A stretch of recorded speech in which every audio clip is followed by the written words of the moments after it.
नमस्कार। आप देख रहे हैं अपना चैनल न्यूज़ सच तक और मैं हूं सोनेलाल। हमारे देश में कहते हैं कि आबादी 150 करोड़ हो गई है, लेकिन मेरा मानना है कि अगर अपने देशवासियों की ठीक से गिनती की जाए तो इसमें लगभग 10 करोड़ से अधिक की कमी आ सकती है। हमारे देश में एक समस्या है कि चाहे जहाँ का कोई भी आदमी आ जाए धर्मशाला की तरह रहने लगता है। परसों एक मामले में सुप्रीम कोर्ट को कहना पड़ा कि हमारा देश कोई धर्मशाला नहीं है कि जो कोई आए और रहने लगे, क्योंकि सबसे सुरक्षित अवैध प्रवासियों के लिए अगर कोई देश दुनिया में है तो वो है भारतवर्ष। हम अपने पड़ोसी से ये नहीं पूछ सकते कि भैया आप कहाँ के रहने वाले हैं, कहाँ रहते थे, कहाँ से आए हो यहाँ पे।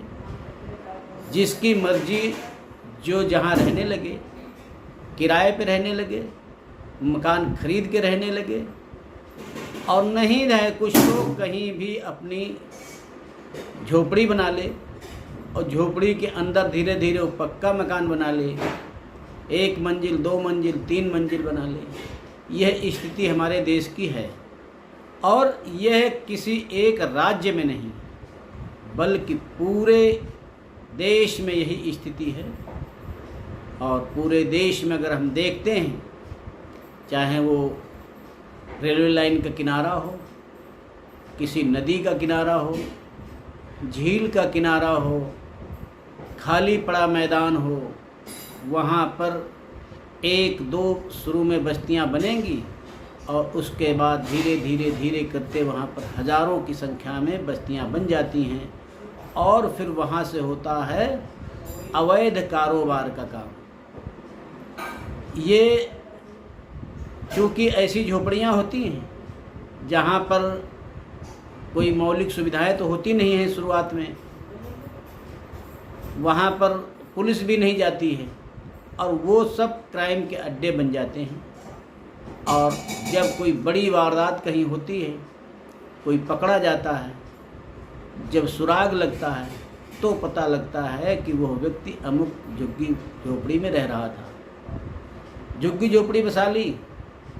हमारे जनप्रतिनिधि ऐसे हैं, उन्होंने ठेका ले रखा है कि आप आइए, आपका मैं वोटर कार्ड बनवा दूंगा, आपका आधार कार्ड बनवा दूंगा, आपका पैन कार्ड बनवा दूंगा, आपका नागरिकता प्रमाण पत्र बनवा दूंगा। सब कुछ बन जाता है, क्योंकि जब तहसील में कागज़ों की मांग की जाती है तो यही नेता अपने लेटर हेड पर लिख करके दे देते हैं कि यह अमुक बस्ती का अमुक जगह का निवासी है और इसका जो है अमुक प्रमाण पत्र बनाया जाए, और बन जाता है क्योंकि वो जनप्रतिनिधि है ना। तो ऐसे जनप्रतिनिधियों पर जब तक कार्यवाही नहीं की जाएगी। अभी कल एक घटना है जिसमें गुजरात की चंदोला झील के किनारे किनारे आप ये देख सकते हैं कितनी प्यारी झील है, और इसके किनारे देख सकते हैं आप कि कितने मकान, कुछ कच्चे हैं, कुछ ऊंचे हैं, कुछ नीचे हैं। हालांकि आप बाएं तरफ किनारे पे देख सकते हैं कि यहाँ कुछ ध्वस्तीकरण पहले हुआ है और आज जो है वहाँ पर ध्वस्तीकरण होगा, जिसमें 8000 से अधिक के मकान जो है गिराए जाएंगे और इस ज़मीन को खाली कराया जाएगा। कल भी काम हुआ था, आज फिर होगा बचा हुआ काम। गुजरात की राजधानी अहमदाबाद, वहाँ पर है ये झील, और वहाँ लगभग इस झील के किनारे 8500 अवैध बांग्लादेशियों के घर बने हुए हैं। सोचने वाली बात है कि एक ही जगह पर 8500 बांग्लादेशी रह रहे हैं, और ये प्रशासन ने अब सख्ती दिखाई है, क्योंकि अब जो है सरकार की जीरो टॉलरेंस नीति है कि बांग्लादेशी जो अवैध रूप से घुसे हुए हैं इनको यहाँ पर नहीं रहने दिया जाएगा।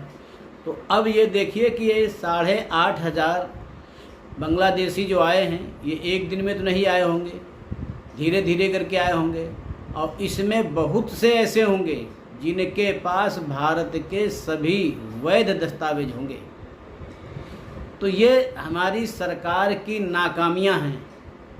सरकार कभी एनआरसी के नाम पर झुक जाती है, कभी वक्फ बोर्ड के नाम पर झुक जाती है, और इसका फ़ायदा ऐसे लोग उठाते हैं क्योंकि इनके पीछे बहुत बड़े बड़े हाथ होते हैं। और वहाँ तक सरकार जब पहुँचने की कोशिश करती है तो तमाम प्रकार के दंगे फसाद देश में कराए जाने की कोशिशें की जाती हैं। तो इन पर नियंत्रण पाना है।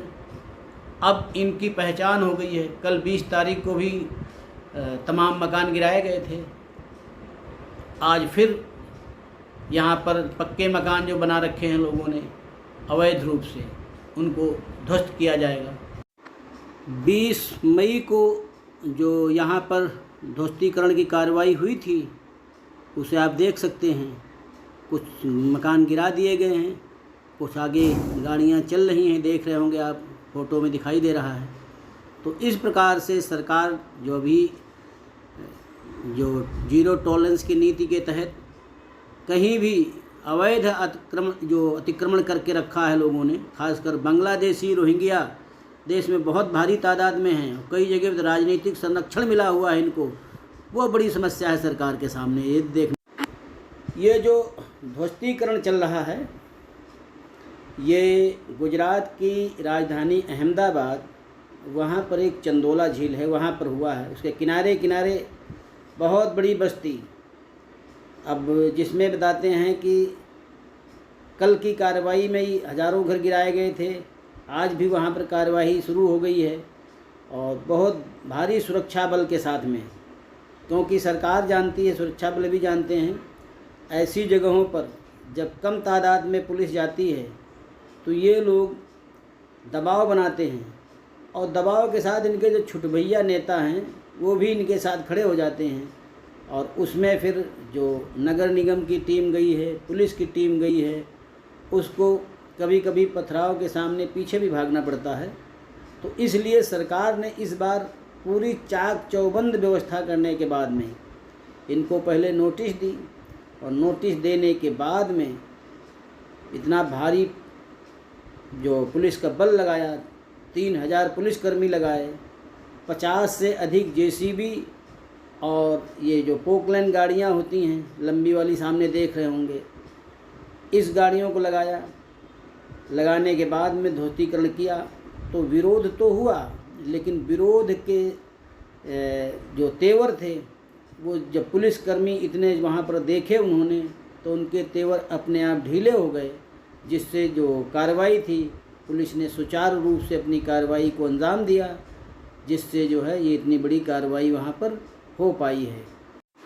और आज की कार्यवाही में ये पूरा का पूरा क्षेत्र खाली हो जाएगा।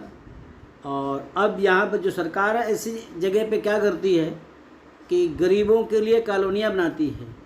अब इसमें जो लोग भारतीय होंगे, जिनको हक होगा मकान मिलने का, उनके लिए घोषणाएं की गई हैं।